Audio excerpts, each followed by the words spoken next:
Hello viewers, আলো diary চ্যানেলের পক্ষ থেকে আমি অঙ্কিতা। প্রতিদিন নতুন নতুন ভালোবাসার গল্প সবার আগে শুনতে চাইলে আমাদের আলো ডায়েরি চ্যানেলটি সাবস্ক্রাইব করে পাশে থাকা বেল আইকনটি বাজিয়ে দিন। কেমন? ধন্যবাদ।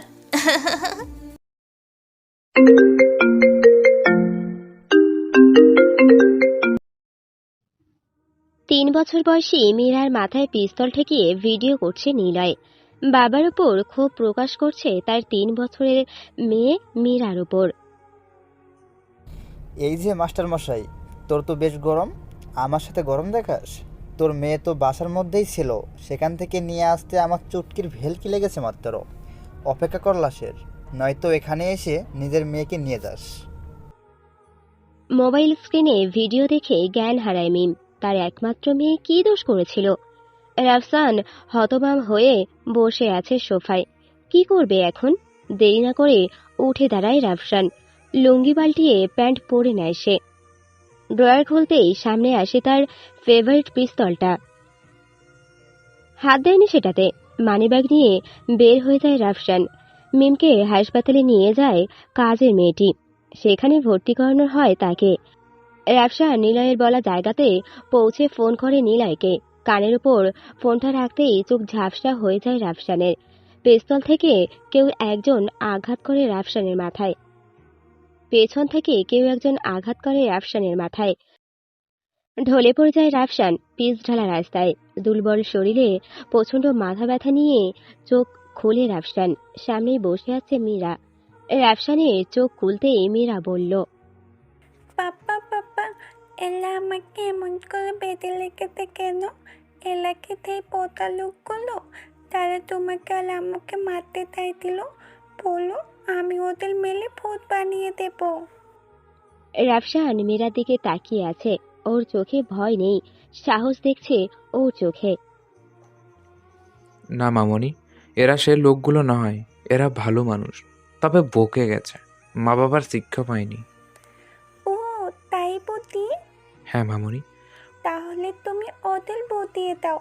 এ তো ভালো না, ছোট্ট ছোট্ট বাচ্চাদের বাতা থেকে ধলে আনা। তাহলে ভয় পাই না? আমি ভয় পাইনি বুঝি? মামনি এরা বুঝবে না। পাপা, তুমি তো সবাইকে শিক্ষা দাও, এদের একটু শিখিয়ে দাও। না মামনি, এরা শিক্ষা পায়নি, আমার ছাত্র এরা। কথাটা শেষ না হতেই নিলয় এসে দাঁড়িয়েছে ওদের সামনে। কিরে মাস্টার, তোর অনেক চর্বি হয়েছে। আমি কি করি কিংবা না করি তাতে পুরো ক্যাম্পাসের কিছু আসে যায় না, আর তুই সামান্য সহকারী শিক্ষক হয়ে আমার সাথে লাগতে আসিস? বলেই হাতের রডটা দিয়ে রাফসানকে আঘাত করে। তখনই মীরা বলে ওঠে, ওই থেতা, আমি কিন্তু কিছুই বলিনি। শুধু পাপার ভয়ে, না হলে তোমাকে আমি গুলি করে মেরে ফেলতাম। রাফসান মীরার কথা শুনে কোনো মতে হাসি চেপে রাখে। নিলয় হাসানকে বলে, বাচ্চাটাকে তার মায়ের কাছে রেখে আয়, ওকে দিয়ে আর কাজ নেই আমার। বাচ্চা মানুষ কোমল হয়, এই মালটা ডেঞ্জারাস জিনিস, সাবধানে নিয়ে যাস। হাসান মীরাকে নিয়ে গোডাউন থেকে বের হতেই রাফসানের হাতের উপর রডের আঘাতটা করল নিলয়। গড়িয়ে ওঠে রাফসান। তারপর পায়ে পিঠে আঘাত শেষে মুখ বরাবর আঘাত করে নিলয়। গালের সাথে ঠোঁট কেটে গেছে। গড়গড় করে রক্ত বের হতে থাকে রাফসানের দেহ থেকে। চোখ ঝাপসা হয়ে আসছে। চোখের সামনে নিলয়ের পায়ের নিচে চাপা পড়া সিগারেটটায় নজর আসছে তার। আস্তে আস্তে চোখ বুজে আসে ওর। কুয়াশার মতো পরিষ্কার হচ্ছে সকালের ঘটে যাওয়া ঘটনা। চোখ বুজে যাচ্ছে রাফসানের। কলেজ ক্যাম্পাসে শেষেই ছোট্ট পুকুর। কংক্রিটের তৈরি ঘাটের উপর বসে আছে নিলয়। সবেমাত্র স্কুলের গণ্ডি পেরিয়ে আসা মেয়েগুলোর কাছে টেনে নিয়ে আসে নিলয়। পাশে বসায় সে। হাত ধরে সিগারেটের টান দিতে বলল তারা। মেয়েটি কান্না করে দেয়। কান্নাজড়িত কণ্ঠে সিগারেটের টান দিতেই খুক খুক করে কেসে ওঠে সে। এতে নিলয় আর তার সঙ্গীরা মজা নেয়। প্রথমে দেখেও না দেখার মতো করে চলে যায় রাফসান। কলেজের ক্লাস শুরু হবে। ছেলেগুলো অনার্সে পড়ছে, এবার হয়তো 4th সেমিস্টারে। তাই কিছু বলছে না রাফসান। রাফসান ইন্টারমিডিয়ারে ম্যানেজমেন্ট নিয়ে বিভাগ সহকারী শিক্ষক হিসেবে কাজ করছে। নিজেকে লুকিয়ে রাখার জন্য এটাই তার কাছে নিরাপদ আশ্রয় বলে মনে হয়েছে। ছেলেগুলো অন্য পথে চলছে, কিন্তু রাফসান এদের কিছু বলছেও না। নিজেকে লুকিয়ে রাখতে চেষ্টা করছিল, কিন্তু পারেনি। সেদিন সকালে রাফসান কলেজের গেটের সামনে এসে দাঁড়াতেই নিলয় এসে পড়ে সামনে। হাত দিয়ে রাফসানকে সরিয়ে ভেতরে চলে যায় নিলয়। রাফসান মনে মনে বলল, বিয়াদব একটা। এই ইতি, তোমার নাম ইতি না? ক্যাম্পাসে ঢুকেই কথাটা বলল নিলয়। মেয়েটা সুন্দর, ফর্সা, দেহে নীল শাড়ি, ঠোঁটে হালকা লিপস্টিক, চোখে কাজল ব্যবহার করেছে সে। মেয়েটি বলল, আসসালামু আলাইকুম। জি ভাইয়া, আমি ইতি। ওয়ালাইকুম আসসালাম, কেমন আছো? আলহামদুলিল্লাহ ভাইয়া, ভালো। কি করছো আজকাল? এই তো ভাইয়া ক্লাস করছি আর আসে যাচ্ছি। বয়ফ্রেন্ড আছে? মেয়েটা মাথা নিচু করে ফেলেছে, কিছু বলছে না। নিলয় এবার ঝাড়ি দিয়ে বলল, এই মেয়ে কি বলছি শুনছো না? বয়ফ্রেন্ড আছে? না ভাইয়া। বলছে আর কাঁপছে মেয়েটি। ক্যাম্পাস ভরা মানুষ, ছাত্রছাত্রীরা তাকিয়ে আছে তাদের দিকে। নিলয় ইতির কোমর ধরে কাছে টেনে নিয়ে যায়, ঠোঁটের সামনে নিজের মুখ নিয়ে বলল, এত মায়া জড়ানো ঠোঁটে তো আমার হক আদায় করা দরকার। তোমার বয়ফ্রেন্ড নেই, তাহলে এই মধু নষ্ট হবে তো। হঠাৎ এক শব্দ হয়, পুরো ক্যাম্পাস নিস্তব্ধ ছেয়ে যায়। নিলয় গালে থাপ্পড়টা দেয় রাফসান। নিলয় ইতিকে ছেড়ে দিয়ে রাফসানের শার্টের কলার ধরে, ঠেলে পিছনে নিচ্ছে। রাফসান নিলয়ের হাত ধরে বলল, দেখো নিলয়, তুমি যে কাজ করছো তা তোমার অন্যায়। এসব করতে পারো না তুমি। আমি কি তোর কাছ থেকে ন্যায় শিখবো? বলেই দুটো বিশ্রী ভাষায় গালিগালাজ করে রাফসানকে। রাফসানের সহ্য হয়নি নিলয়ের হাত আর শার্টের কলার থেকে নামিয়েই ওর গালে আর কান বরাবর আঘাত করতেই মাটিতে লুটিয়ে পড়ে। পেট বরাবর পায়ে আঘাতে গুঁড়িয়ে ওঠে। তার সাথে থাকা তার বন্ধুরা রাফসানের সামনে আসার সাহস হয়নি। নিলয়কে নিয়ে হাসপাতালে ভর্তি করায়। পুরো ক্যাম্পাস তখন নিস্তব্ধ ছিল। নিলয় নামের আতঙ্ক। সেই ক্রোধে মীরাকে কিডন্যাপ করে নেয় নিলয়। বিকেলবেলা বাসায় ফিরতেই মীরার নিখোঁজ সংবাদ। নিলয় কিডন্যাপিং ভিডিও দেখেই রাফসান চলে যায় নিলয়ের বলা জায়গায়। গাল বেয়ে ফিনকি দিয়ে রক্ত ঝরছে, ঠোঁট ফেটে গেছে, চারিদিক অন্ধকার ঘনিয়ে আসছে। মোটা রডের আঘাত মাথায় বারবার পড়তেই চোখ বুজে আসছে রাফসানের। এই কি শেষ? নতুন করে বাঁচতে চাইছিল সে, আর কি হবে না? মিম হাসপাতালে চোখ খুলেছে, পাশেই মীরা। মিম মীরাকে বুকে টেনে নিয়েই বলল, আর নয় এখানে, আমরা অনেক দূরে চলে যাব এই শহর ছেড়ে।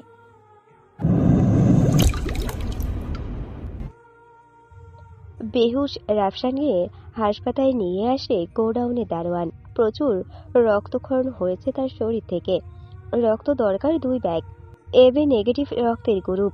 1 ব্যাগ হাসপাতালে ছিল, যেটা রাফসানের শরীরে কম হয়ে যাবে। রাফসানের পকেটে পাওয়া মোবাইল থেকে মিমের সাথে যোগাযোগ করে তারা। মিম রাফসানের কথা শুনে থরথর করে কাঁপতে থাকে। কাজের মেয়েটি শক্ত করে চেপে ধরে মিমকে। শান্ত হ না আপা, ভাইয়ার কিচ্ছু হবে না। তুই মীরাকে দেখিস, আমি তোর ভাইয়ের কাছে যাব। কিন্তু আপা, এত বড় বাসায় আমি একলা কিভাবে থাকবো?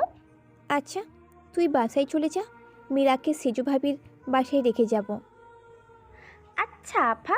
কাজের মেয়ে শেফালি নিজের যা কিছু ছিল ছোট্ট ব্যাগে নিয়ে নেয়। রাতে খাবারও একটা বাটিতে ভর্তি করে নেয়। সারাদিনে এই বাসায় থাকলেও রাতে নিজের বাসায় চলে যায় শেফালি। সারাদিনে জামা কাপড় নিয়েই আসে এখানে, সেগুলো ব্যাগে করে নিয়ে বের হয়ে গেছে সে। পাশে ফ্লাইটে শ্রীজু ভাবি থাকেন, তার একটা মেয়ে আছে মীরার বয়সী, তাই সমস্যা হবে না। মীরার হাতে ফ্রিজ থেকে দুটো চকলেট বের করে দেয়। মীরা চকলেট দুটো হাতে নিয়ে মন খারাপ করে বলল, আম্মু, পাপার কি হয়েছে? তেমন কিছু না মা, তুমি সেজু আন্টির সাথে গল্প করো, আমি তোমার পাপাকে নিয়ে আসি, কেমন? আচ্ছা আম্মু, তবে চুপ হয়ে যায় মীরা। মিম বলে, তবে কি? পাপাকে বকা দেবা না। মিম মীরার দিকে বাঁকা চোখে তাকায়। মীরা চকলেট দিয়ে মুখ ঢেকে বলে, না না মামনি, পাপাকে একটুগুলো বকে দেবা। বলেই হেসে ফেলে মীরা। বেশি পেকে গেছো তাই না? একবার তোমার পাপা আসুক, দুজনকে দেখে নেব।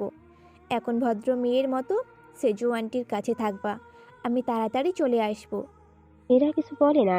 মিম নিজেকে গুছিয়ে বাসার সবকিছু চেক করে লক করে দিয়ে বাসা থেকে বের হয়ে যায়। সিজু ভাবিকে সবকিছু বলে সে বলল, সমস্যা নেই ভাবি, আপনি যান, আমি মীরাকে দেখে রাখবো।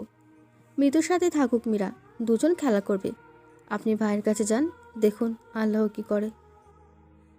মিম একটু ভরসা পাচ্ছে মীরার কোনো সমস্যা হবে না। হাসপাতালে পৌঁছাতে পৌঁছাতে অনেকটা সময় লেগে গেছে মিমের। রাফসানের জন্য দ্বিতীয় ব্যাগ রক্ত জোগাড়ও হয়ে গেছে। শরীরের সমস্ত ক্ষত স্থানগুলোতে ব্যান্ডেজ করে দেওয়া হয়েছে। হাসপাতালে রাফসানের ভর্তি ফর্ম পূরণ করে তাদের বিল পে করে তারপর রাফসানের পাশে এসে বসে মিম। মলিন মুখ হয়ে আছে তার। গভীর নিদ্রায় শুয়ে আছে রাফসান। ঘুমের ইঞ্জেকশন ফুস করা হয়েছে রাফসানের দেহে। সকাল ছাড়া চোখ খুলবেও না। চোখ বেয়ে জল গড়িয়ে পড়ছে। আজ রাফসান তার পুরনো দিনের মতো থাকলে হয়তো এমন দিন কখনোই দেখতে হতো না মিমের। তবুও বেশ আছে মিম। রাফু কালো ছায়া পেছন ছেড়েছে। সাধারণ জীবনে ছোটখাটো অসুবিধা আসবেই। মিম চোখ মুছে রাফসানের হাতটা শক্ত করে চেপে রেখেছে, যেন হারিয়ে না যেতে পারে। সোফায় সারা রাত মিম রাফসানের পাশেই ছিল। মীরা মিতুর সাথেই ঘুমিয়ে গেছে। সকালবেলা রাফসানের চোখ খুলতেই মিমের বুকের উপর নিজেকে দেখে সে। হাসপাতালের কেবিনের ছোট্ট বেড আর রাফসানের পাশেই মিম শুয়েছিল, মিমের বুকের উপর রাফসানের মাথা রেখে। মেয়ে ডাক্তার আর নার্স ছিল বলে রাতের ডিউটিতে তাই অসুবিধে হয়নি মিমের। পা মচকে গেছে রাফসানের, সেরে উঠতে মাসখানেক লাগবে। রাফসানের চোখ খোলা দেখে মিম স্বস্তির নিঃশ্বাস ফেলে। কথা বলতে দেয়নি রাফসানকে। দুর্বল শরীর, ফলে জুস খাইয়ে ওষুধ খেতে দিয়েছে নার্স। ভারী খাবার একটু পরে দেবে। মিম বাসায় চলে আসে। মিমের কাছে সেখানে মীরার কাছে সেখানে একজন লোক রেখে এসেছে রাফসানের খাবার নিয়ে যাওয়ার জন্য। মীরাকে বাসায় রেখে মিম রাফসানের পাশে থাকতে পারবে না। রাফসান এটা কখনোই মানবে না। কলেজ ক্যাম্পাসে নীলা তার বন্ধুদের নিয়ে আড্ডা দিচ্ছে। গতকালকের মেয়েটা আসেনি আজও। মেয়েটি আর আসবেও না এই কলেজে। গতরাতে ধর্ষণ হয়েছে মেয়েটির। বাসায় ঢুকে একদল বখাটে মুখে কালো কাপড় বেঁধে ধর্ষণ করেছে তাকে। বাসার সবাইকে বেঁধে রেখেছে বাসায় সবাইকে বেঁধে রেখে সমাজে কালো ছায়া পড়েছে। নিলয় নামের একজন বাবা এলাকার মন্ত্রী। বাবার ক্ষমতা অপকর্মে লিপ্ত হয়েছে বকে যাওয়া নিলয়। একজন মেয়ে আসে কলেজ ক্যাম্পাসে। এর আগে কখনো ক্যাম্পাসে মেয়েটিকে দেখেনি কেউ। নিলয় দেখে মেয়েটি তার সামনে এসে দাঁড়ায়। নিলয় বলে উঠল, মামা, কড়া মাল একটা। উফ। এক্সকিউজ মি, আমাকে বলছেন? জি, আপনাকেই বলছি। বলেই হো হো করে হেসে উঠল নিলয় আর তার বন্ধুরা। তিথি বুঝেছে ক্যাম্পাসের বখাটে এরা, এদের কাছে হবে না। তাই ওখান থেকে সরে আসতেই নিলয় ডাক দিল, এই যে সুন্দরী, তোমার দেহ দুলিয়ে মনে রং লাগিয়ে গেলে, এই রং মিটাবে কে? তিথি মুচকি হেসে বলল, ভাইয়া, মাসের শুরু কেবল। শারীরিক সমস্যার কারণে আপনার মনের রং মেটাতে আমি পারবো না। বরং আপনি আপনার বোনের কাছে যান, সে মেটাবে। কথাটা শুনে চমকে ওঠে নিলয়। নিলয় তিথির সামনে এসে দাঁড়ায়, রাগান্বিত চোখে বলে, কি বললি? আবার বলতো। বলতে বলতেই নিলয় তিথির ওড়না ধরে টানে। দাঁতে দাঁত শক্ত করে চেপে তিথি নিজেকে সামলে নিয়ে বলল, আপনি আমার সাথে যেমন ব্যবহার করেছেন, আমিও তেমন ব্যবহার করেছি আপনার সাথে। নিলয় কতক্ষণ তিথির দিকে তাকিয়ে আছে। ক্যাম্পাসের সবাই দেখছে তাদের। তিথি মেয়েটাও সুবিধের নয়। নিলয় মেয়েটিকে ছেড়ে আবার বন্ধুদের কাছে এসে বলে, আজকে নতুন বলে কিছু বললাম না। তিথি মুচকি হেসে পেছন ফিরে চলে আসে। মনে মনে বলে, তোদের মতো পাতি বখাটেদের আমি মশার মতো পিষে মারি। আর তোরা কিনা বলিস কিছু বলবি আমায়? তিথি চলে যায় সেখান থেকে। ক্যাম্পাসের মাঝে কিছু মেয়ে বসে আছে। একজন গিটার বাজাচ্ছে, বাকি সবাই মনোযোগ দিয়ে শুনছে। তিথিও তাদের পাশে এসে দাঁড়ায়। মেয়েটার সুর তোলা তিথির হৃদয়ে গেঁথে যায়। এমন সুর মাঝে মাঝে রাফও তুলত। হঠাৎ করেই রাফুর কথা মনে পড়তেই তিথি ওই মেয়েদের মধ্যে একজনকে বলে উঠল। এক্সকিউজ মি, আপু, আমি তিথি। আমাকে যদি একটু সাহায্য করতেন। গিটার হাতে মেয়েটি পেছন ফিরে তাকায়। বর্ষা থেকে দাঁড়িয়ে বলল মেয়েটি, জি আপু বলেন, আমি আপনাকে কি সাহায্য করতে পারি? আপনাদের এই কলেজে একজন লেকচারার হিসেবে কাজ করেন, তাকে একটু দরকার ছিল। জি আপু, তার নামটা বলতে পারবেন? একটু ভাবে তিথি, তারপর বলে, বোধহয় রাফসান ইসলাম হবে তার নাম। রাফসান নামটা শুনতেই পেছন ফিরে বসে থাকা একটি মেয়ে বলে, আরে রুবি, তোর ক্রাশের কথা বলছে। রুবি অগ্নি দৃষ্টিতে তাকায় তিথির দিকে। একটু গরম কণ্ঠেই বলে ওঠে, এই মেয়ে, রাফসান স্যারের কাছে তোমার কি? স্যারকে দরকার খুব। স্যার আসেনি আজকে। নরম হয়ে বলল রুবি। তিথির নিঃশ্বাস ছোট হয়ে গেছে। বড় করে নিঃশ্বাস ফেলে বলল, ধন্যবাদ আপু, ভালো থাকবেন। আর হ্যাঁ, রাফসানের একটা মেয়েও আছে, সেটা স্মরণে রাখবেন। বলেই চলে গেল তিথি অফিস রুমে। এই কলেজে অ্যাডমিশন নিয়েছে সে। কলেজের সব কাজ উপর থেকেই সব সম্পূর্ণ করা হয়েছে। তিথি শুধু কনফার্ম করতে এসেছে কলেজ গেটের সামনে এসে নিলয়ের দিকে তাকিয়ে তিথি হাতের মিডল ফিঙ্গার দেখিয়ে বের হয়ে গেল।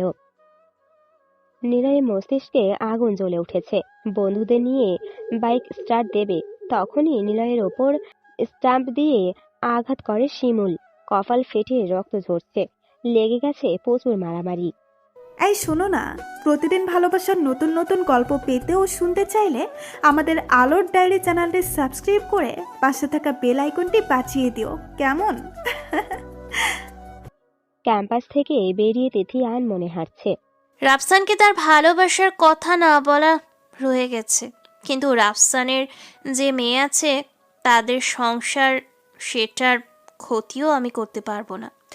আমি না হয় ভালোবাসি ভালোবাসার জন্য, ভালোবাসার মানুষটার সুখের জন্য। সে তো সুখে আছে, আমি না হয় ছায়া হয়ে পাশে থাকি ওর। কথাগুলো বলছে তিথি বিড়বিড় করে। রাস্তার পাশে খালি বোতলে লাথি দিতেই সেটা গিয়ে একটা ছেলের উপর পড়ে। ছেলেটা তাকায় তিথির দিকে। তিথি চোখ বড় বড় হয়ে আসে। ছেলেটাকে ওপর নিচ ভালো করে দেখে নিল তিথি। জিন্সের প্যান্ট ইন করা, সাদা শার্ট, হাতে নর্মাল ব্র্যান্ডের ঘড়ি, শ্যামলা চেহারা, খোঁচা খোঁচা দাড়ি, মধ্যবিত্ত পরিবারের একজন যোদ্ধা বলে মনে হয় তাকে। ছেলেটা তিথিকে কিছু না বলেই চলে গেল। তিথি হাঁ করে তাকিয়ে আছে ছেলেটার দিকে, কিছু বলল না। তার জন্য আফসোস হচ্ছে তিথির। কেন এমন হচ্ছে অজানা তার। তখনই তিথির মোবাইলে কারো ফোন আসে। নাম্বার না দেখেই তিথি রিসিভ করে। অপর পাশের মানুষটি বলতে লাগলো, তিথি কলেজে অ্যাডমিশন নিয়েছিস? জি, নিয়েছি। কিন্তু আপনি কে? নাম্বার দেখোনি? তিথি মোবাইলের ওপর চোখ বুলাতেই রাশেদ নাম সেভ করা নাম্বারটা দেখতে পায়। ও, রাশেদ ভাইয়া, নাম্বার খেয়াল করিনি। ঠিক আছে, সমস্যা নেই। রাফসানের খোঁজ মিলছে কি? না ভাইয়া। রাফসানকে কারো তোমার যদি আরো লোক লাগে দরকার হয়ে নিয়ে নাও, তবুও রাফসানের জন্য কিছু না হয়। আচ্ছা ভাইয়া। কিন্তু আমার সন্দেহ হচ্ছে তোমরা পারবে কিনা ওকে রক্ষা করতে। বস বলেছে ও শরীরে যেন একটু আঁচ না লাগে। জি ভাই, আমি সম্পূর্ণ চেষ্টা করব। এটা জেনে রাখো, রাফসানকে খুন করার জন্য ইন্টারন্যাশনাল কিলার হায়ার করা হয়েছে। ভাই, আপনি ভুলে গেছেন হয়তো রাফসান কে। ভুলিনি, কিন্তু রাফসান অস্ত্র রেখে দিয়েছে। ভাই অস্ত্র রেখেছে, চালানো ভুলেনি। যাই হোক, সাবধানে পদক্ষেপ নেবে। জি ভাই। ফোন কেটে দেয় রাশেদ। রাশেদ ব্ল্যাক ড্রাগন গ্যাংস্টারের একজন মেম্বার, শহীদ হাসানের অ্যাসিস্ট্যান্ট। শহীদ হাসান কখনোই রাফসানকে হারাতে চাইবে না। রাফসান যে তার প্রথম ভালোবাসার সন্তান, তাই তার দেহরক্ষী হিসেবে গোপনে তিথিকে পাঠিয়েছে রাফসানের চারপাশে থাকার জন্য। স্যাডো এন্টার নামে গোপন গ্যাং ক্রিয়েট করছে সাথী হাসান, যা শুধুমাত্র রাফসানকে প্রোটেকশন দেওয়ার জন্য। স্যাডো ইন্টার ব্ল্যাক ড্রাগনের বেস্ট স্নাইপার সুপারদের নিয়োগ দেওয়া হয়। তিথি ফোন রেখে বাসায় যাবার জন্য এগোচ্ছে। কলেজ ক্যাম্পাসে গন্ডগোল শেষ হতেই আহত মানুষদের হাসপাতালে নেওয়া হয়েছে। নিলয় গ্রুপ আর শিমুল গ্রুপে এমন গন্ডগোল লেগেই থাকে সব সময়। রবি রাফসানের প্রতি দুর্বল। যখন শুনল রাফসানের স্ত্রী সন্তান আছে, তা শুনে আনমনে হয়ে পড়ে। কলেজ থেকে বাসায় এসে নিজের রুমের দরজা বন্ধ করে বসে আছে রবি। শহরে তার বাবার নাম করা একটা একটু বেশি চার্জ হয়। নাম করা ব্যবসায়ীদের মধ্যে একজন সে। তাদের ছোটখাটো গ্যাং চালিয়ে থাকে। দুপুরে খাওয়া হয়নি রুবির। দরজা বন্ধ করে বালিশে মুখ গুজে মন খারাপ করে শুয়ে আছে। মা দুবার ডাকতে এসেছে। মায়ের ওপর রাগ দেখিয়ে তুর করে তাড়িয়ে দিয়েছে তাকে। কারোর সাথেই কথা বলছে না রুবি। বাবা এসেছে রাতে। রুবির মা বাবাকে সব খুলে বললে রুবির বাবা রুমে আসে। অন্ধকার রুম। আলো জ্বালাতেই রুবি বালিশের ওপর থেকে মুখ সরাতেই রুবির বাবা তার চেহারা দিকে তাকিয়ে আছে। ফর্সার চেহারা লাল টুকটুকে হয়ে আছে, চোখ ফুলে গেছে। চিন্তিত হয়ে সে রুবির পাশে বসে তার মাথায় হাত বুলিয়ে দিয়ে বলল, কি হয়েছে মা তোর? চুপ হয়ে বসে আছে রুবি। তার বাবা মেয়ের দিকে তাকিয়ে হতাশ হয়ে আছে।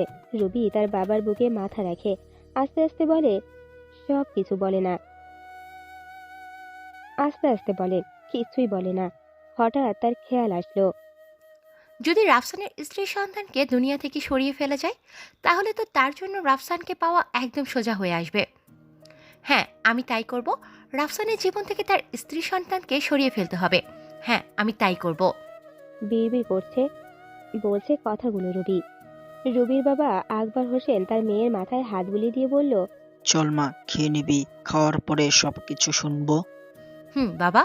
বলেই উঠে যায় রুবি। ফ্রেশ হয়ে খাবার খেয়ে নেয় সে। খাবার শেষে বাবার উদ্দেশ্যে বলল রুবি, বাবা, রিয়াদ ভাইয়ের নাম্বারটা আমার চাই। আকবর হোসেন তার মেয়ের কথা শুনে তাকিয়ে আছে তার দিকে। হৃদয় হচ্ছে আকবর হোসেনের গ্যাং কন্ট্রোলার। তার আন্ডারওয়ার্ল্ডের গ্যাংয়ের কয়েকশো ক্যাডার কাজ করে। কিন্তু তার কাছে তার মেয়ের কি কাজ সেটা মাথায় আসছে না আকবর হোসেনের। সে তার মেয়েকে বলল, কিন্তু মা, তার সাথে তোর কি দরকার? তুমি দিবা কিনা বলো সেটা। রাগান্বিত চোখ লাল হয়ে আছে। আকবর হোসেন ভাবল, হয়তো কোনো বদমাশ ছেলেপুলেদের শায়েস্তা করতেই হবে। তাই হয়তো সে নাম্বার দিল রুবিকে। রুবি তার নাম্বার মোবাইলে সেভ করে বাবার কাছ থেকে বিদায় নিল। ঘুমোবে এখন সে। মধ্যরাত তখন। হাসপাতালে শুয়ে আছে রাফসান। পায়ের ব্যথা কিছুটা কমেছে। কাল সকালে বাসায় যাবে। সেখানেই রেস্টে থাকবে কিছুদিন। হঠাৎ কারো পায়ের শব্দ রাফসানের কানে আসে। কেউ আসছে এদিকে। ঘুমানোর মতো শুয়ে আছে রাফসান। সাদা অ্যাপ্রন পরে একজন মধ্যবয়স্ক ছেলে রাফসানের কেবিনে ঢুকে ছুরি বের করে। হালকা আলো স্পষ্ট দেখাচ্ছে ছুরিটা। আঘাত করতে এসেছে রাফসানকে। ঘুমন্ত মানুষের উপর আঘাত করেছে আনমনে। আচমকা রাফসান সরে গিয়ে তার হাতে ছুরিটা টান দিয়ে ফেলে দেয়। ছেলেটা দ্বিতীয়বার অ্যাপ্রনের ভেতরে হাত দেওয়ার আগেই রাফসান বেডের পাশ থেকে দাঁড় করা সিলেক্ট রড নিয়ে ছেলেটার ওপর আঘাত করে। বেসামাল হয়ে দৌড়ে পালিয়ে যায় সে। যাওয়ার সময় তার মোবাইল ফেলে যায় সেখানে। রাফসান কেবিনের আলো জ্বালায়। পায়ে ব্যথা বৃদ্ধি পাচ্ছে। মোবাইলটা দেখে হাতে নিয়ে দেখে একটা ওপেন ফাইল, যেখানে রাফসানের ছবি। আর তাকে মারতে পারলে তার অ্যামাউন্টে 5 কোটি টাকা আসবে। বিস্মিত হয়ে তাকিয়ে আছে রাফসান। তার পরিচয় সম্পূর্ণ গোপন। তবুও তার শত্রুদের ভাড়াটে ক্যাডার তার কাছে পৌঁছে গেছে। কিন্তু কিভাবে? রাফসানকে তো কেউ চেনে না। তাহলে তার ছবি এদের কাছে কিভাবে? তাহলে কি কেউ নিজের লোক বিশ্বাসঘাতকতা করেছে? রাফসানকে এক রহস্য ধাঁধায় ফেলে দিয়েছে এই মোবাইলটা। হঠাৎ ফোন আসে সেই মোবাইলে। আকবর বস নামে সেভ করা। রাফসান ফোনটা রিসিভ করতেই ও পাশের মানুষটা বলতে লাগলো, 8914, কাজটা কি সম্পূর্ণ হয়েছে? রাফুকে কি মারতে পেরেছিস? রাফসান স্তব্ধ। নরম কণ্ঠে বলল, একজন কি আর রাফুকে ছুঁতে পারে? আরে, আমার তো কপাল খুলে গেল। একবার এই কথা শুনে রাফসান খট করে হেসে উঠল। বলল, দেখ, তুই কে সেটা জানি না, কিন্তু রাফু তার আগের ফর্মে যদি একবার আসে, তোর রাফুর কণ্ঠ শোনার কানটাই থাকবে না। চোখ দিয়ে তাকে দেখার আগেই চোখ দুটো উপড়ে উঠবে, গলা দিয়ে শব্দ বের হবে না। তার আগেই কণ্ঠনালী আলাদা হবে দেহ থেকে। বুঝতেই পারছিস তুই কতটা ভাগ্যবান যে রাফু তার ফুল ফর্মে নেই। ও মা, আমি ভয় পাইছি। আকবর ব্যঙ্গ করে কথা বলছে, সে ভাবছে মজা করছে রাফু। রাফু কিছু বলবে, তার মধ্যেই আকবর আবার বলল। তোর খেলা শেষ রাফু, অপেক্ষা কর। ফোনে রেখে দেয় আকবর। রাফসান মোবাইলের দিকে তাকিয়ে আছে। আকবর নামটা প্রথম শুনছে সে। পুরনো কোনো শত্রুর নাম যে আকবর, তা মনে করতে পারছে না রাফসান। চুপচাপ বেডে বসে আছে। পূর্ব আকাশ থেকে আজানের ধ্বনি আসছে। রাফসান অজু করে ফজরের নামাজ পড়ে নিজেকে গুছিয়ে নিতে শুরু করে। তার বাসায় যাওয়ার খুব তাড়া। সকাল 10টা তখন। মীরা দৌড়ে রাফসানের কেবিনে ঢুকেছে। বাবার কোলে ওঠে না কতদিন, ঝাপটে ধরেছে রাফসানকে। দুদিন ঝাপটে ধরেছে রাফসানকে মীরা। রাফসানের মাথায় গালে ব্যান্ডেজ গালে ব্যান্ডেজ খোলা হয়নি এখনো। পায়ের ব্যান্ডেজ খুলেছে রাতেই। মিম হাসপাতালের সমস্ত বিল মিটিয়ে রাফসানকে নিয়ে বাসায় চলে আসে। মীরা তো রাফসানের কাছ থেকে নড়ছেই না। মিম বাসার কাজে ব্যস্ত। নিজের মোবাইলে চার্জে লাগিয়ে ওপেন করতে সেই চিরচেনা পরিচিত নাম্বার থেকে ফোন আসলো। রাফসান ফোনটা রিসিভ করে কানে ধরতেই অপর পাশে মেয়েটি বলল, আসসালামু আলাইকুম বস, কেমন আছেন? ওয়ালাইকুম আসসালাম তিথি। হ্যাঁ বস। আমার নাম্বার পেলে কোথায়? আপনাকে আমরা হারাতে দিচ্ছি কোথায়?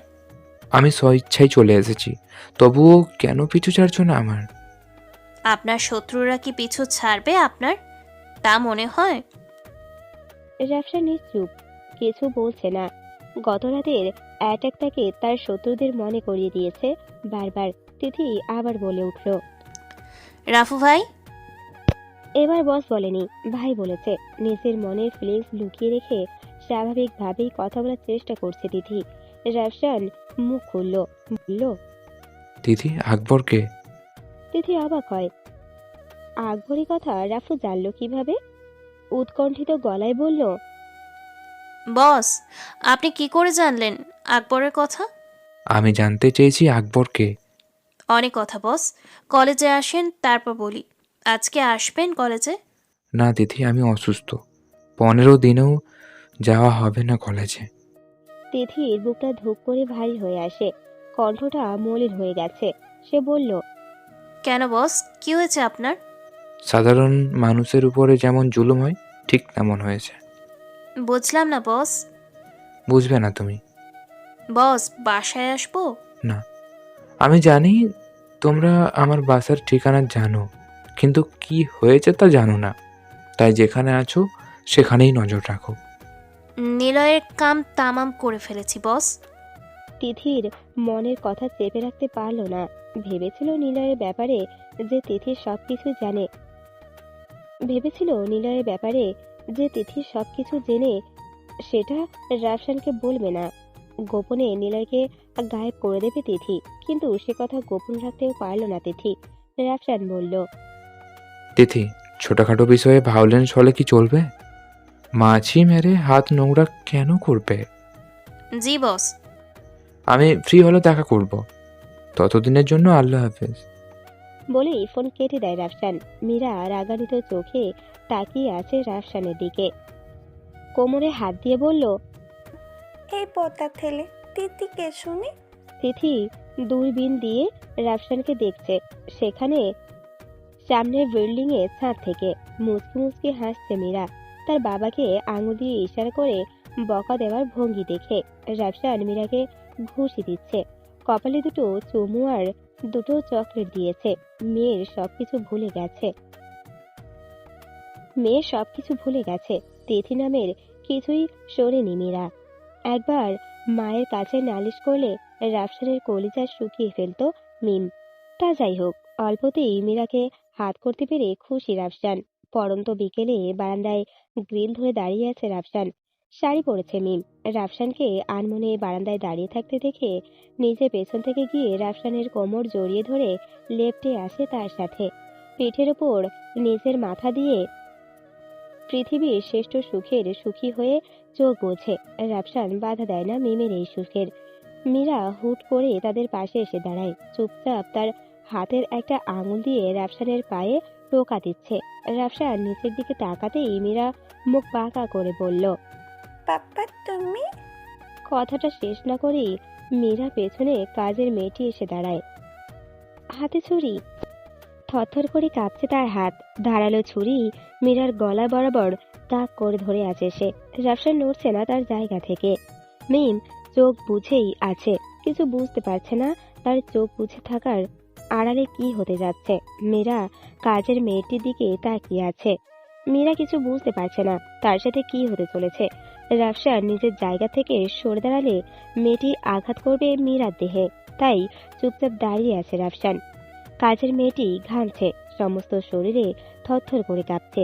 রাফসান বুঝতে পারে কাজের মেয়েটির কেউ বিপদে আছে। পকেটে হাত দেয় রাফসান, ডায়াল করে প্রথম নাম্বারটা তিথির। আলতো হাতে স্পর্শে কল চলে আসে তিথির কাছে। তিথি কল রিসিভ করে হ্যালো হ্যালো বলতে থাকে। রাফসানের কোনো উত্তর পায়নি। বারান্দায় চলে আসে তিথি, সম্পূর্ণ দেখতে পায় রাফসানের বারান্দায় কি হতে চলেছে।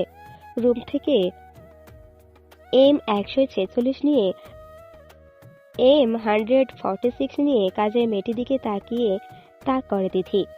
বারান্দায় গ্রিলের বাইরে হাত বের করে ইশারা দেয় তিথিকে, অজ্ঞান করার ইশারা। তিথি দেরি করে না, রুম থেকে ডামি ডুপ্লিকেট নিয়ে শুট করে কাজের মেয়েটির ওপর ঢলে পড়ে ঘুমের মধ্যে। রাফসান বলে উঠল, মীরা মামনি দেখো, তোমার শিউলি আপা অসুস্থ হয়ে পড়ছে। বলেই মিমকে ছাড়িয়ে নেয় নিজের দেহ থেকে। মিম গিয়ে শিউলিকে ধরে। ফোলারে পড়ে আছে শিউলি, হাত দিয়ে ইশারা করে তিথিকে। কাজ হয়ে গেছে। তিথি রুমে চলে যায়। রুমের ভেতরে গিয়ে তার গ্যাংয়ের দুজনকে অ্যাম্বুলেন্স নিয়ে রাফসানের বাসায় নিচে পাঠিয়ে দেয়। মিম শিউলির হাত ওর কাঁধে তুলে দেয়, সাথে রাফসানও সাহায্য করে নিচে নামতে। মিম, তুমি মীরাকে নিয়ে সিজু ভাবির বাসায় থাকো, আমি আসছি। কিন্তু রাফসান, তুমি অসুস্থ, পায়ে ব্যথা এখনো আছে। মিম, সমস্যা হবে না আমার, তুমি মীরার কাছে যাও। না, তুমি রুমে যাও রাফসান, মীরাকে দেখাশোনা করো। আমি শিউলিকে ডাক্তারের কাছে নিয়ে যাচ্ছি।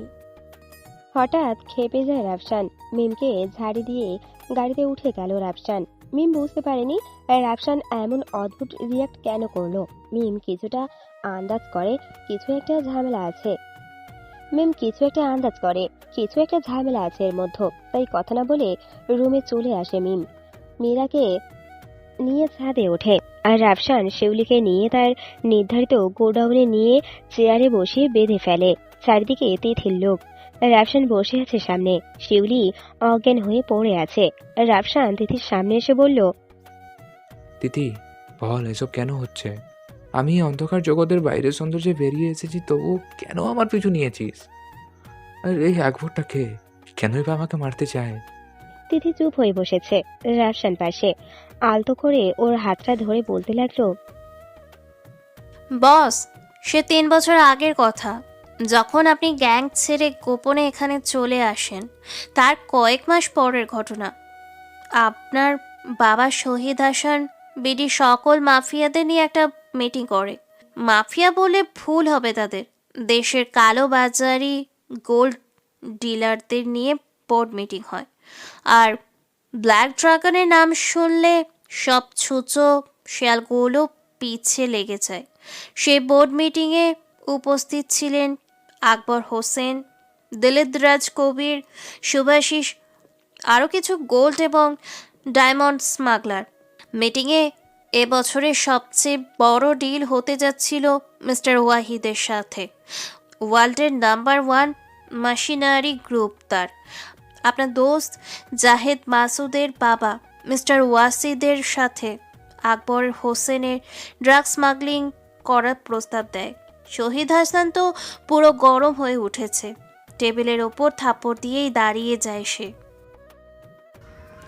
আমার দেশে ড্রাগস স্মাগলিং হবে না। সময় বদলেছে, এখন টিকে থাকতে হলে ড্রাগস আমদানি করতে হবে। কথাটা বলল আকবর হোসেন। তার সাথে গলা মেলালো দিল দরাজি। শাহিদ হাসান শক্ত গলায় বলল, আমার শহরে ড্রাগস সাপ্লাই হবে না। যারা ড্রাগস সাপ্লাই আনতে চাইছে এদেশে তাদের সাথে ব্ল্যাক ড্রাগনের কোনো সম্পর্ক থাকবে না। আর সন্ত্রাসী চাঁদাবাজদের প্রোটেকশন ব্ল্যাক ড্রাগন দেবে না। আর যতদিন রাফু বেঁচে আছে ততদিন রাফু ড্রাগস সাপ্লাই দেশে হতে দেবে না। স্যার, রাফু জীবিত আছে নাকি মরে গেছে কেউ জানে না। জীবিত থাকলেও কোথায় আছে সেটাও কারো নজরে নেই। আর আপনি রাফুর ইশারায় চলছেন। এইভাবে অন্ধকার জগতে কতদিন টিকে থাকবেন? যতদিন আমার আতঙ্ক আছে ততদিন। আপনার আতঙ্ক তো রাফু। সে একাই যথেষ্ট। দেখা যাবে রাফু কতদিন টিকে থাকে। বলেই উঠে যায় আকবর আর দিল দরাজি।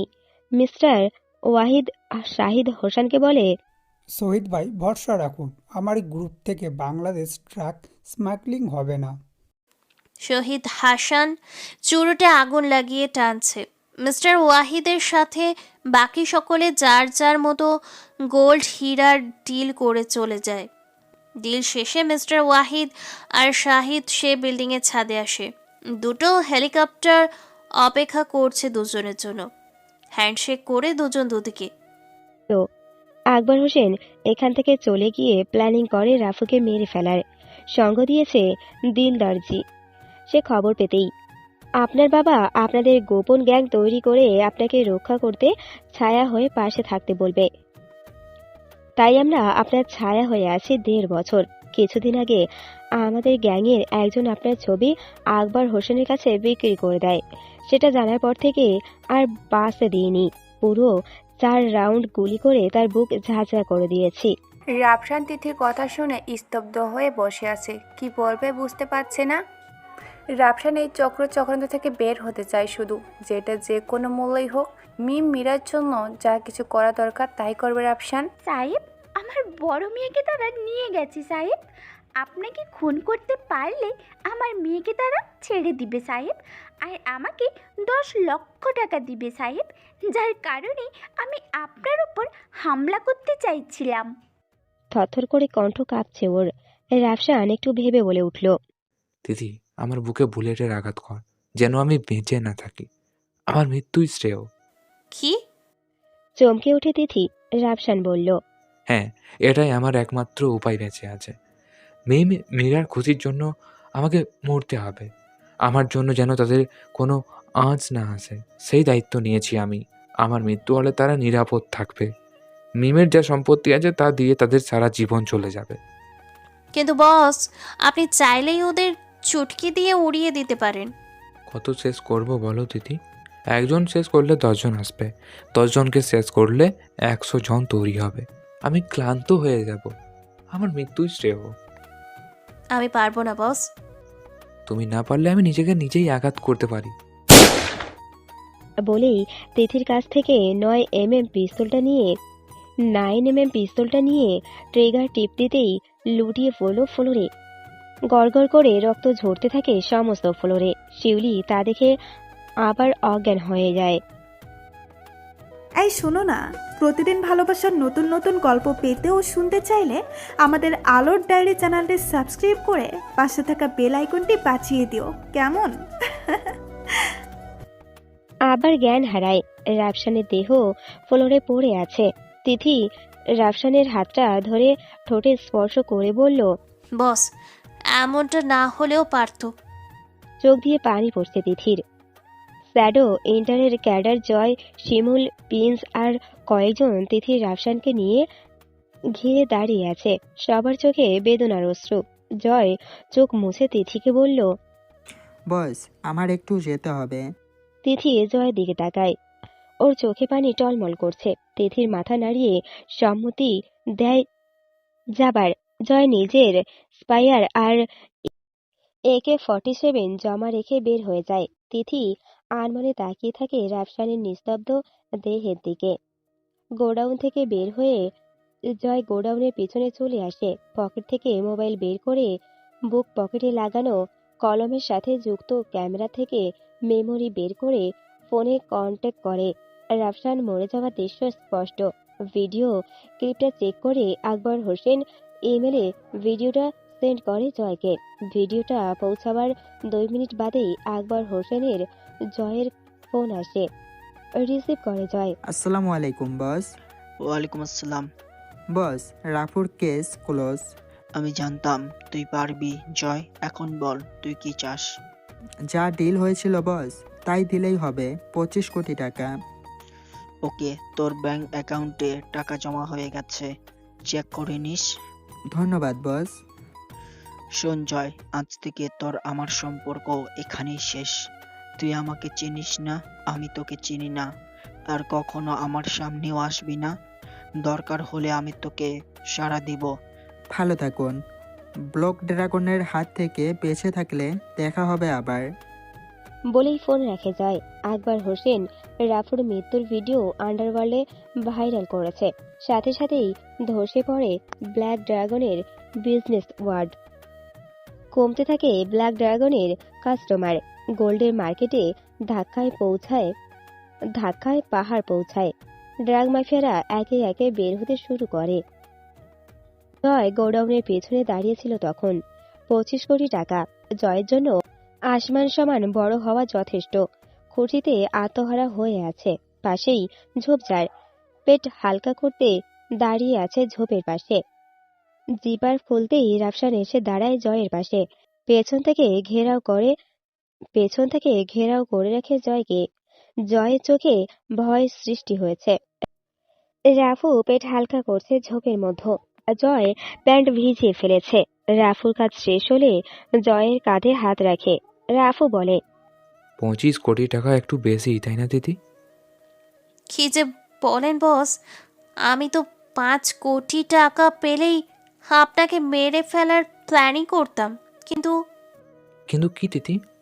যদি কখনো স্বপ্নেও ভুলে যাই যে আপনি কে, তাহলেও তো আপনাকে মারার প্ল্যান করতে আমার হাঁটু কাঁপবে। জয় হয়তো ভুলে গেছে, রাফু অস্ত্র রেখেছে, কিন্তু চালানো ভোলেনি। জয় শুনছে তিথির কথা। মৃত্যুর ভয়ে ক্রমশই বাড়ছে তার। কিন্তু তার কৌতূহলী মন বারবার জানতে ইচ্ছে করছে রাফসান কিভাবে বাঁচল।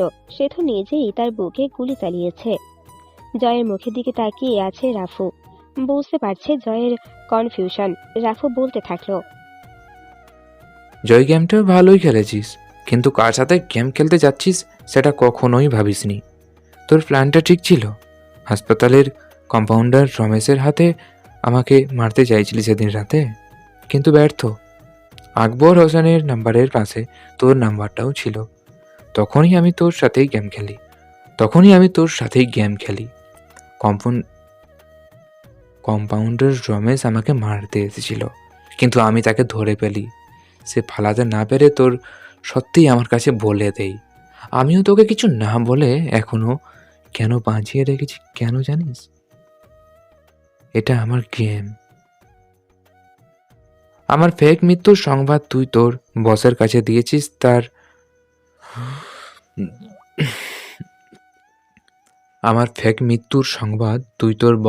দিয়েছিস, তার আমাকে মৃত ভাবছে।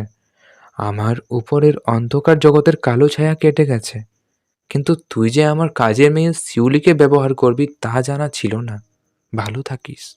কে বলে জয়ের কাঁধ থেকে হাত সরিয়ে নেয় রাফু।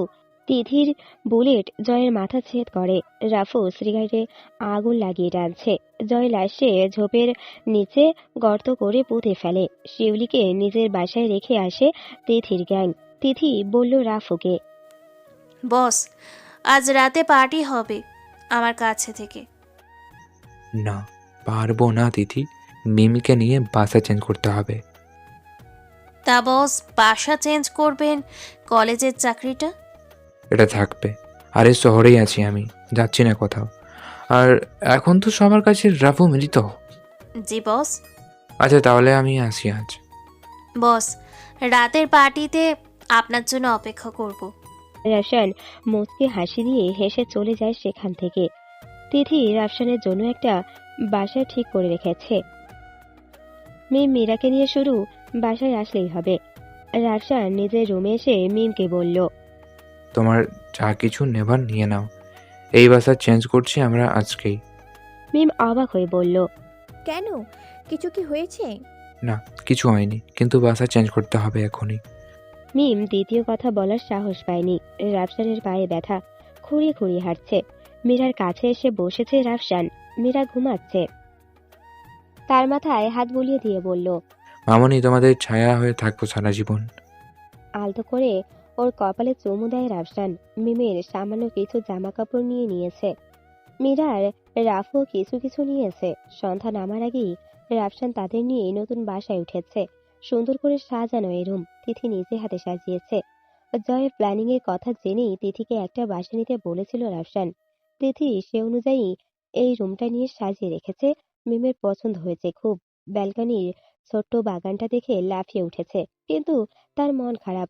নতুন কিছু সবকিছু গুছিয়ে নিতে হবে, নতুন করে সবকিছু গুছিয়ে নিতে হবে, কষ্ট হবে।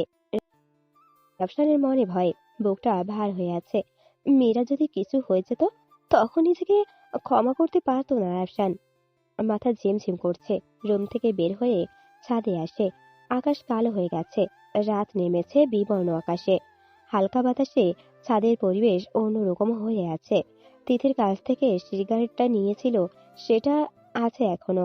এটা সিগারেট খাই না, আমার জন্য সবসময় 2-3টে রেখে দেয়। আসলে কি চায় মেয়েটি? কথাটা ভাবছে রাফসান আর সিগারেটের আগুন জ্বালায় সে। বুক জ্বলছে। মিম রাফসানের পেছনে এসে দাঁড়িয়ে আছে অনেকক্ষণ। সিগারেটের অর্ধেক শেষ। মিম রাফসানের সিগারেটের হাত থেকে নিয়ে নেয়, ফেলে দেয়। রাফসানের মস্তিষ্ক গরম হয়ে উঠেছে। কি করলে এটা? সিগারেট ফেলে দিয়েছি। তুমি বলেছিলে না সিগারেট খাবে না? তো আমি সিগারেট খাই, তাতে কি হয়েছে? অনেক কিছু হয়েছে। বলছি তুমি খেতে পারবে না তো পারবে না। তোর কথায় আমি সিগারেট বন্ধ করবো নাকি? বলেই রাফসান মিমের সামনে আরো একটা সিগারেট বের করে। মিম সেটাও তার হাত থেকে নিয়ে ফেলে দিতেই রাফসান মিমের গালে চড় বসিয়ে দেয়। তোকে বলছি না আমি সিগারেট খাবো। মিম গালে হাত দিয়ে দাঁড়িয়ে আছে। হাতের 5টা আঙুল তার গালে স্পষ্ট বসে আছে। রাফসানের রাগ আরো বৃদ্ধি পাচ্ছে। মনে হচ্ছে মিমের অন্য গালেও চড় বসিয়ে দেয়। নিজেকে সামলে নেয় রাফসান। ছাদ থেকে নেমে চলে যায় তিথির পার্টিতে। তিথি লোকেশন বলে দিয়েছিল রাফসানের মোবাইলে। সেখানে পৌঁছে দেখে কত মানুষ সেখানে নাচানাচি করছে মাতাল হয়ে। তিথি বসে আছে সোফায়। রাফসান কাউন্টারে গিয়ে মদের বোতলটা নেয়। গ্লাস দিতে চেয়েছিল সেখান থেকে থাকা মেয়েটা, কিন্তু রাফসানের বোতল চাই, দিতে বাধ্য হলো সে। গলা ভিজিয়ে ফেলেছে রাফসান। তিথির দিকে তাকিয়ে দেখছে রাফসান। তিথি শুকনো ঠোঁট রাফসানের চোখে বিঁধে গেছে। রাফসানের চোখে বিঁধে গেছে। নেশায় ডুবিয়ে দিয়েছে রাফসান। তিথি চেয়েছিল এটা। নেশায় হলেও ভালোবাসার মানুষটার স্পর্শ পেতে চেয়েছে তিথি। আজ পূরণ হবে সেটা মন কামনা। রাফসান হাত ধরে তিথির রুমে নিয়ে আসে সে। পাশে শুয়ে আছে তিথি। রাফসান হালকা করে কোমর টেনে দেয় তিথির। সামান্য ঠেলে দিয়ে সরে আসে তিথি। দরজার কাছে দাঁড়িয়ে আছে মিম।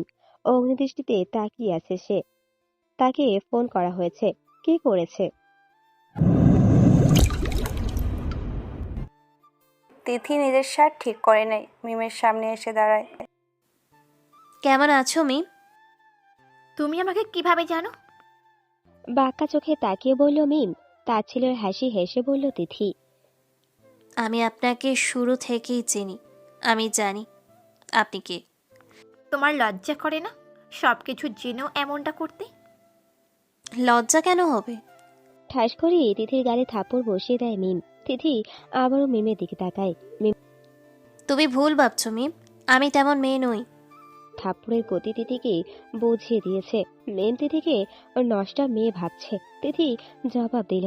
মিম পাল্টা জবাবে বলল, তোদের আমার জানা আছে তোরা কেমন মেয়ে।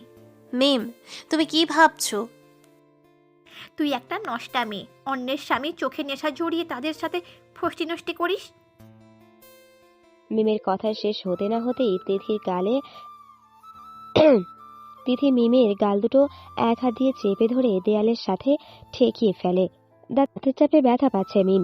গুঁড়িয়ে উঠছে সে। তিথি বলল, তুই শুধু রাফুর স্ত্রী বলে বেঁচে আছিস, না হলে এ কথা অন্য কেউ বললে তার জিহবা ছিঁড়ে ফেলা আমার বাঁ হাতের কাজ। তুই এখানে আছিস কার জন্য জানিস? রাফুর জন্য। আর আমি রাফুর ছায়া হয়ে থাকি সারাটাক্ষণ। নেশাগ্রস্ত রাফু যেন উল্টোপাল্টা কাজ না করে ফেলে, তার জন্য তোকেই আমি ফোন করেছি। আমার যদি তেমন কোনো উদ্দেশ্য থাকতো তাহলে তোকে ফোন করতাম না। তিথি মিমকে ছেড়ে দেয়। এক গালে রাফসানের হাতের 5টা আঙুলের ছাপ বসে আছে। এখন তিথির চেপে গলা দুটো টসটসে লাল হয়ে গেছে। গালে ব্যথা করছে মিমের। তিথি মাথা নিচু হয়ে গেছে, নরম কণ্ঠে বলল, সরি মিম, আমি আসলে এমনটা বলতে চাইনি, কিন্তু নিজেকে কন্ট্রোল করতে না পেরে বলে ফেলেছি। মিম হালকা হাসির চেষ্টা করে বলল, তুমি কেন সরি বলছো? সরি তো আমার বলার দরকার। তোমাকে না শুনেই উল্টো পাল্টা ভেবে কত কথাই না বলে ফেলেছি। আমাকে ক্ষমা করো। আমি জানি মিম আপু, আপনার রিয়্যাক্ট করার ব্যাপারটা বুঝতে পারি।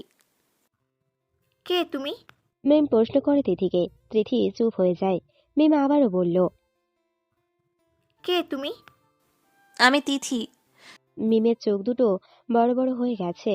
তিথি নামটা আগেও শুনেছে রাফসানের মুখে, আজ দেখতেই ভুল বোঝাবুঝি। কথা বাড়ায়নি মিম। তিথির সাহায্য নিয়ে রাফসানকে গাড়ি পর্যন্ত নিয়ে আসে তারা। গাড়িতে শুয়েই নিয়ে আসে মিম আর তার নতুন বাসায়। ভোরে আলো জানালা বেয়ে রুমে প্রবেশ করছে।